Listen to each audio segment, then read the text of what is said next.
Hi guys, this is Ashish. I did my masters in designing from IISc Bangalore. I secured an All India rank of 10 in CEED 2014 and got admission for industrial design at IIT Bombay and IISc Bangalore. I have a work experience of 4 years as an industrial designer, and I've also worked as a professor of design. I will be updating some relevant content for design entrance examination and some strategies along the way to help you secure a good rank and be thoroughly updated with all the current happenings and basic knowledge that is required for these examinations. So stay tuned, guys. Let's get started with the paper. So the CEED 2019 Common Entrance Exam for Design conducted by IIT Bombay. So that happened on this year, 19th of Jan, if I'm right. So it was a fairly simple paper. The part A was fairly straightforward and not much of a difficulty like what I saw in the last year papers. They said it was fairly simple. And looking at the question paper, you see a lot of maths, a lot of physics, but you really don't need to get into very deeply into that science uh, knowledge. It is just basic observation. And if you see how the questions I have solved and how questions are given by IIT, they want you to have the basic observation skills, basic spatial ability, analytical skills, not digging much deep into the mechanical aspect of it. You don't need to be a hardcore specialized mechanical engineer to clear the seed paper. So uh, it was fairly simple. Okay, so yeah, so I'll just go through the basic instructions. So the NAT had uh, 30 questions, sorry, 10 questions that were for 30 marks. And MSQ has 10 questions for 20 marks, and MCQ has 25 questions for 50 marks. Also, go through this uh, what is the marking criterion. Okay, be thorough with that also. Uh, if any negative marking is there, if any, uh, you know, uh, negative things are there. So just go through this once. I'll not cover this. I'll just straight away go to the question paper. Okay, so the part A has numeric answer type questions where you have to manually fill in the digits in the computer screen. And now, because part A will be counted, so you guys should be very confident in whatever you are putting in. Yeah. So uh, be a little thorough with that, and practice is important here. And last year papers will help a lot in this. Okay, so I'll get started with the paper. So the question one, all the four digit numbers except one is written using a single font. So I have to identify one single font that does not have the same font as the others.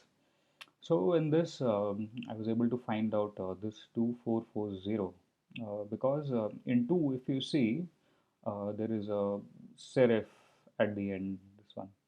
So this serif is something that you don't have in the other digits. 4 is fairly common in all of the digits. Uh, it's not very different. But one thing that was different was this 0. If in the 0 I see the counter, so counter is this inside thing, the round. 9 does not have the same counter, and it is different. So 9 has a more, you know, bumped up counter. So in 2440, I don't have the same typeface as the other fonts. So this should be the answer. 2440 should be the answer for question number 1. Okay. Question number 2, you have to find the number which will replace the question mark. Question mark is right around here. So 2, 4, 5. So if you see, this makes a sequence 2 plus 4 minus 1 equal to 5. 1 plus 3 minus 1 equal to 3. 5 plus 4 minus 1 equal to 8. So you can see this minus and this plus being going on. So if you do this similarly, 4 plus 4 minus 1, we get 7. So 7 should be your answer for question number 2. That's very easy. So yeah, solving such questions, just try to find a sequence. If I try to find a pattern, and you'll be good to go through. Question number 3, an intersection is a point where two or more lines or curves meet or cross. How many intersections are there in the figure? So, the good thing and, convenient way to go about this is if we, go from out and then come inside and, just, you know, count those peripheral ones and then inside, inside, inside. So I'll go like that: 1, 2, 3, 4, 5, 6, 7, 8. So 8 outside plus inside I have 1, 2, 3, 4, 5, 6, 7, 8. 8 I have inside plus this one little middle one is remaining. So that makes counts up to 17. So 17 should be your answer for question number 3. It was very simple. Yeah. Okay, question number 4. It looks like, it's a lot of maths involved. Just count the circumference and how much distance this has moved, 3 circles. But if we, see it really clearly and we just have a basic observation skill, this was it was only a 30-second question. So, how much distance will the bicycle shown below will travel if the pedal makes 1.5 revolutions? 1.5 revolution this pedal makes. Okay, so if you see the diameter, 10 centimeters and 5 centimeters. So this is half the diameter of this pedal wheel. So if this makes 1 revolution, so it will make double the number of revolutions because this is half in diameter, so revolution will be doubled. So if this is taking 1.5 revolutions, this circle, so this circle would be making how much? 3 revolutions. Okay, so if this small one is making 3 revolutions, so this one, the uh, bigger circle, the rear wheel of the cycle, this one will be also be making 3 revolutions. You know, this is attached to this wheel. So the outside wheel makes 3 revolutions. So, 3 into, now we have to calculate how much distance this has traveled. So if we find out what is the circumference of this circle, we can find out how much distance it uh, transverse transverse. So this is how to calculate the circumference of a circle. Circumference of a circle is 2 into pi into r. So we just put in the formula and we just go ahead. So this makes it 3 into 2 into 3.14 into, so 35 is the diameter, so 35 divided by 2. So if we solve this, we get the circumference uh, of the circle multiplied by 3. So the total distance that it travels is, so you can find out, you can do the calculation, it comes out to be 329.7. Okay, 329.7 is the answer to this question, and we don't even need this for any of solving this question. So, there was not much of maths involved, not much of physics involved. There's this one formula I can say has some mathematics, but this is a 6th standard mathematics. So, yeah, this question was very simple. Okay, question number 5. How many glasses will remain empty if you half filled some of the empty glasses, half filled some empty glasses from the given set? So I first count the number of total glasses and the number of filled glasses. So number of uh, filled glasses that are there are, if we count it, mm, 1, 2, 3, 4, 5, 6, 7, 8, 9, 10, 11, 12, 13, 14, 15, 16, 17, 18, 19, 20, 21, 22, 24. 24 are the total number of glasses, and the filled ones are 1, 2, 3, 4, 5, 6, 7. So if I half fill some of the glasses, I have to pour some water out from the existing filled glasses. So the half filled would be, so if I take out, so it will be 14. Yeah, how because 7 have already been filled, and from that I could take out half. So 7 glasses will be half filled. So 7 plus 7. So these 14 number of glasses will be half filled. So the number of glasses remaining or completely empty would be 24 minus 14, that is 10. So 10 is the answer. You just have to pour out water from these glasses to the empty glasses. But you also have to calculate like these also, the existing filled glasses will now also be half empty. So 7 plus 7, 14, and 24 you subtract from that, you get 10 as the answer. Very straightforward. Okay, so two perspective views of this one figure is given. What you have to do is you have to count number of surfaces. So what you can do is one simple method is you can you know disintegrate this whole figure. Like first you calculate for this surface, this surface, and then you calculate for this, and then for the last one, the toroid, you can count that as a separate surface. So if I take this as a surface, you count 1, 2, 3, 4, 5, 6, 7, 8, 8 on the periphery, plus uh, 2 here, sorry, 6 in the periphery, 6 would be there in periphery, plus 2, 1 and 2 this surface, plus this inside circle, that will count as 1. In here, this one, this surface, I count that separately, and I get 5 of them, 1, 2, 3, 4, 5, plus this face and face behind that 2, plus 1, that is 8.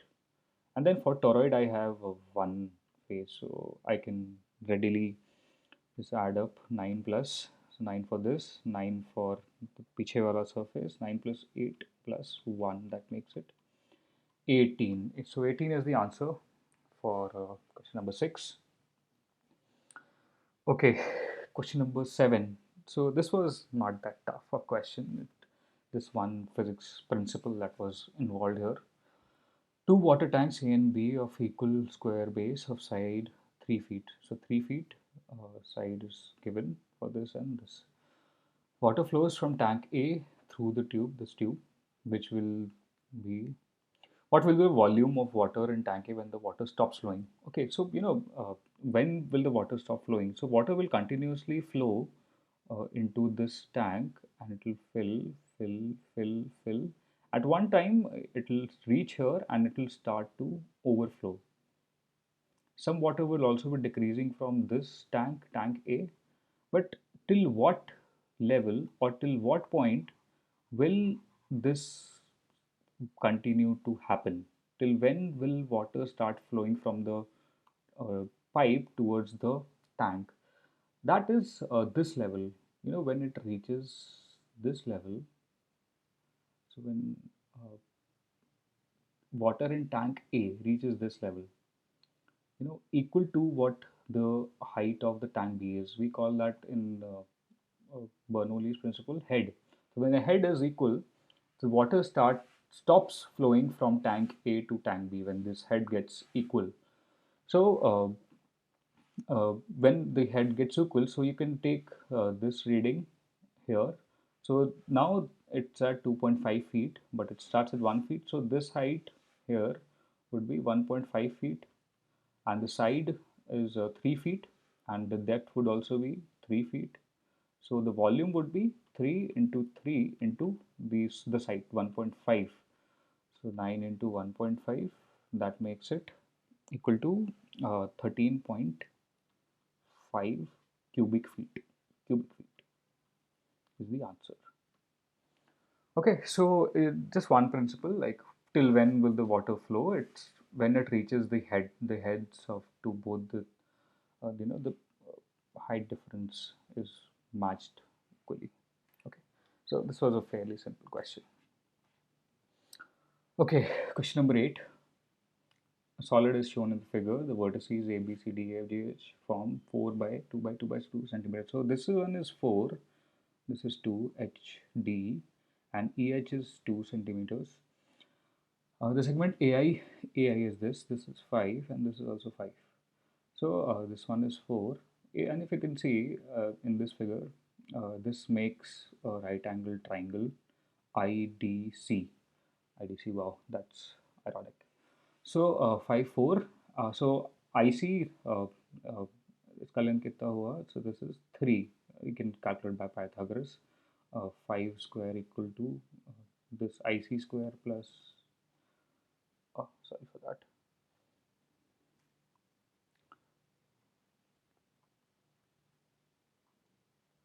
Is equal to IC square plus 4 square. So IC would be under root 9, that is 3. And so what will be this length, this perpendicular? So we can calculate this. So this one is 1 centimeter. So this length, this one would be under root 8.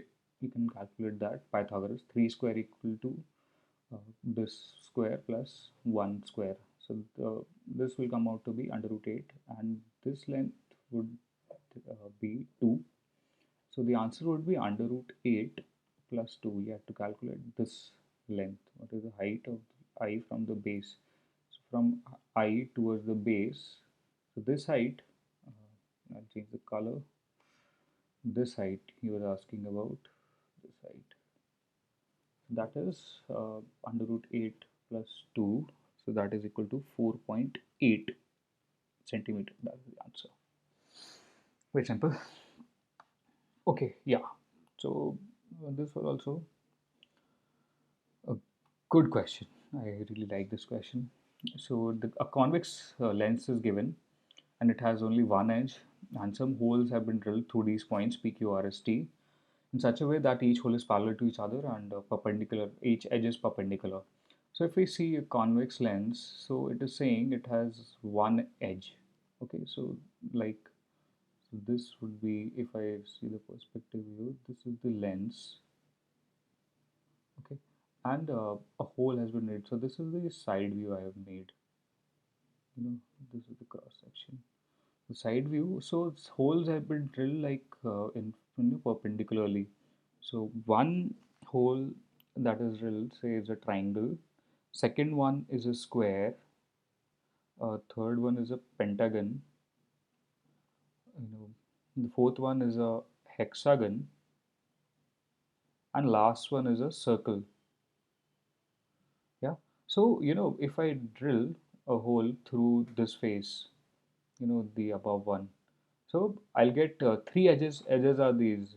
This one, two, three. Three edges are there, but it will also go through some depth. They're saying it does not come out of the lens, the drill.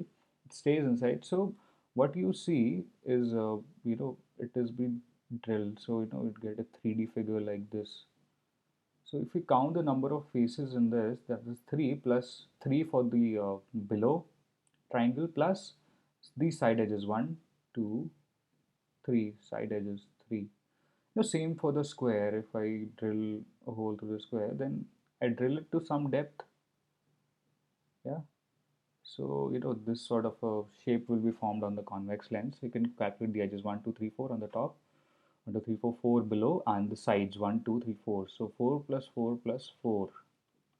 Same for the pentagon. It will be 5 plus 5 plus 5 edges it will have at the sides. 6 plus 6 plus 6. The circle will have only one edge and one below, so it's almost like a cylinder. So that is 1 plus 1. So this is 9 plus 12 plus 15 plus 18 plus 2. So that is comes out to be 56. But guys, don't forget to calculate the edge of the convex lens itself. That will be plus 1. Because it is saying the total number of edges in the lens after the hole is drilled. So lens edge also you have to add up. So that is 57. So 57 is the answer, guys. 57 is the answer for question number uh, ninth. Okay. Now coming on to the last question in NAT, I'll just rub a little to make space because that question will require some space. That's some mathematics involved, but it is almost a standard 7 mathematics. So it is saying in how many, so some fruits are given and some equivalents of that are given. So I'll solve it here right next to this question. So 20 jamuns. So I'll make a cute figure. 20 jamuns plus bananas are 3 equal to uh, 1 mango and 1 papaya. You can read the question. 1 mango, 1 papaya.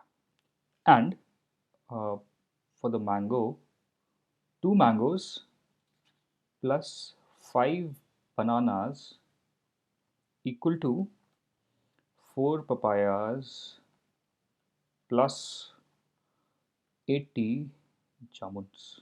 Perfect. Okay, so what we'll do that we'll assign it some random variable. So x, y, and let's mark it a and b. So it's coming to that. So this will be also a. This will be y. This will be b, and this will be x. So basically this is the equation comes out to be 20x plus 3y equal to a plus b.